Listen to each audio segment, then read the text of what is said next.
So, looks like we got us a new writer coming in. Yeah, interesting to see what he brings to the table.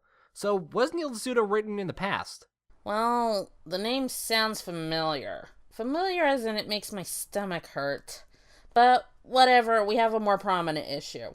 This poor dude's coming in on a Spike episode. Ouch. I better write an apology letter for the hate he's gonna get. Maybe some flowers, too? I feel bad for him having to enter on the character who may be the most difficult to write for in the entire show. Let's go hit the store right quick. Well, it could be worse. Could be writing for Fishhooks or Johnny Test. Oh, wait. Are you fucking kidding me?!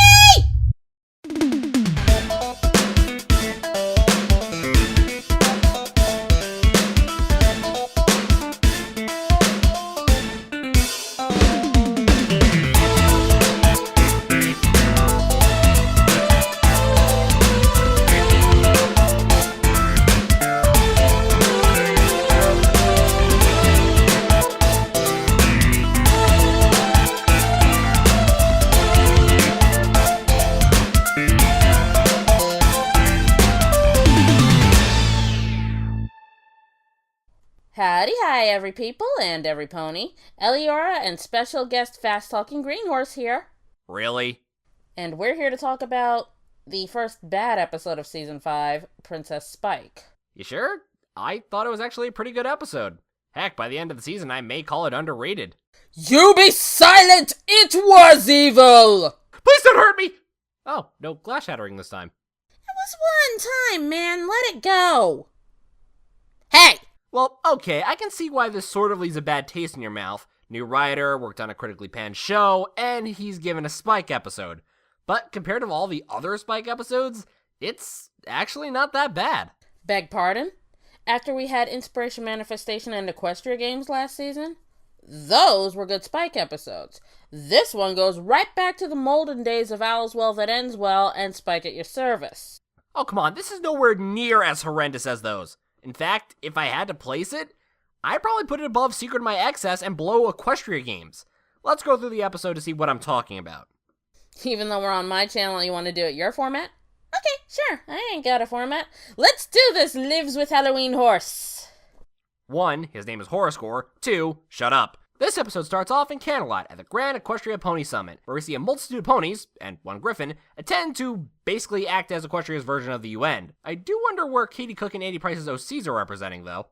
They're from Detroit, of course. Boo! Bitch, I don't need an alter ego to kick your ass. Ignore him, he's more bark than bite.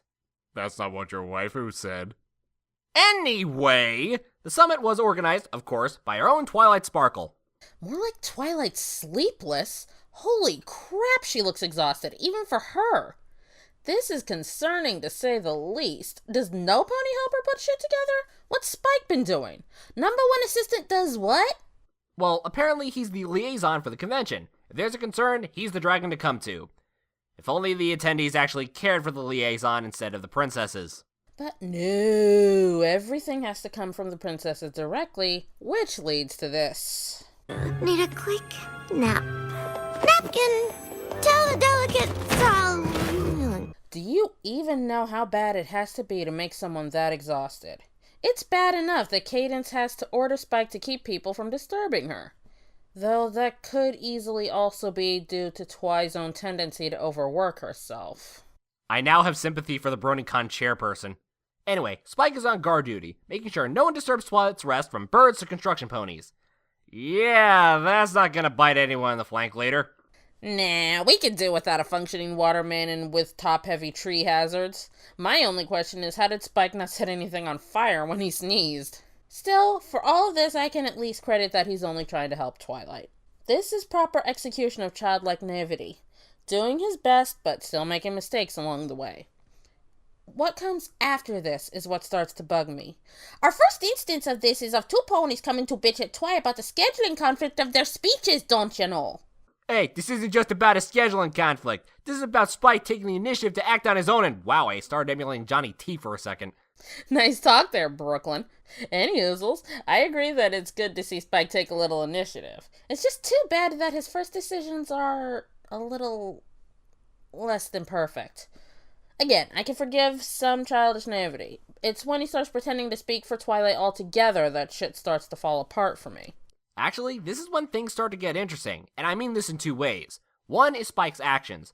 I don't see this as childish naivety. After Spike manages to resolve a series of problems, he decides to kill two birds with one stone and do his job, acting as Twilight's liaison for several congoers. That's straightforward thinking on Spike's part. The second is in terms of how the conflict will resolve. There are several routes Tsuda could have taken the story and its ending message. The abuse of power, speaking for someone else's behalf without their permission, or what they ended up going with about how everyone playing their part no matter how big or small. Why am I all of a sudden getting a flashback to Hurricane Fluttershy? I have no idea, cause I don't see that at all. Seriously, didn't we get the going too far thing from Secret of My Excess? Spike got all greedy and carried away and turned into a literal monster. Here we have him getting just self-absorbed from having all this power, which is along those same lines of getting greedy. His poor decisions that he made for the sake of being the one who makes the decisions sets off an improbable, only in the cartoons, chain reaction that eventually leads to the gem statue being shattered. Well, that's where I have to disagree. Everything initially turned out fine. All the congoers were satisfied and Twilight got a rest. The only reason things went south were, well... Freaking Murphy's Law. The only oversight that really bites Spike in the rear was the water main breaking. And the Pola game knocking over the orange poison joke trees that conveniently make dragons sneeze helplessly. And guess what? Those were among the only actual decisions we hear him make. They wind up playing his childishness to a point where he looks stupid again, and that's my issue. Of all the decisions and advice we hear him give, the only one that worked was his advice to Bucktooth McLanky. Or maybe it plays into his lack of appreciation and importance better than Power Ponies. Yeah, as much as I like Power Ponies, the ending message, while good, felt contradictory because the rest of the girls had to be nerfed in order for the moral to connect. Here, no pony was given an unnecessary handicap in order to reach the ending lesson. Logical foul! Glasses wearing greenie! There was so a handicap given to the ponies. They made them stupid! Again! The ponies follow words blindly, no matter how little sense it makes or how clear of a bad idea it is. Hell, that construction pony protests putting off the repairs, but still does it. What is it with Spike episodes making ponies dumb? You keep using the word. Keep in mind, this is in Canterlot. The princesses say go a long way. I'll admit, the construction pony should have known better, but the rest of the attendees have every right to take the princess's word as rule.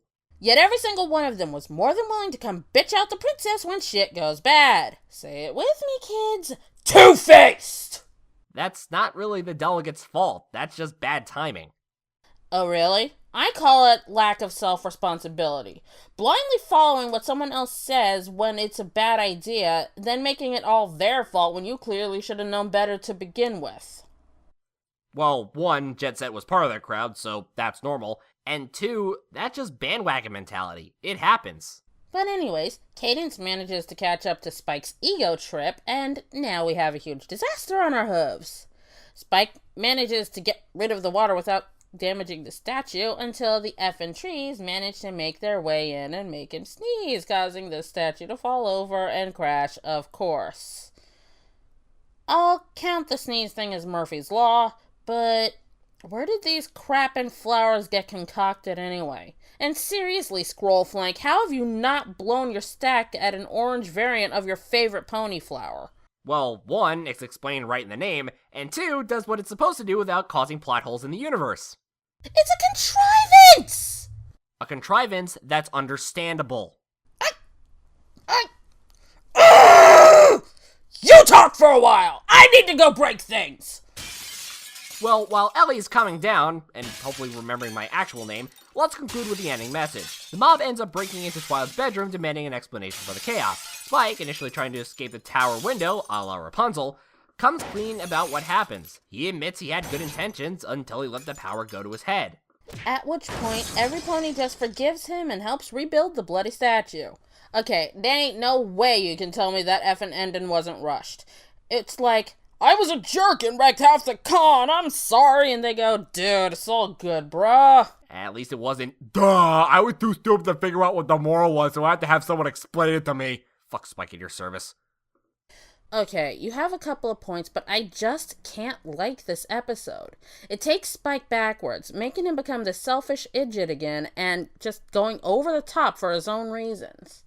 I will grant that Spike may be the hardest character to write for, and this is a brand new writer, so not a great place to get started. But this was still a bad episode in my opinion. Inspired by Star Ratings Horse over here, I'm gonna give a rating of my own. I give it 1.5 fire rubies out of 5. I'm the complete opposite. Looking back, Spike acts 100% believable and, in some ways, empathetic. The morals of abusing power and wanting to feel appreciated, despite a small role, connect even better than in previous Spike episodes. Music was very chipper, which I forgot to talk about, and the animation was very fast-paced, which led to some pretty funny slapstick. The story was intriguing as far as Spike episodes go.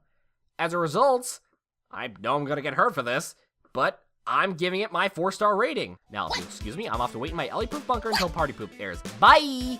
Hey! Get your pasty grain flake back here, you New York trooper!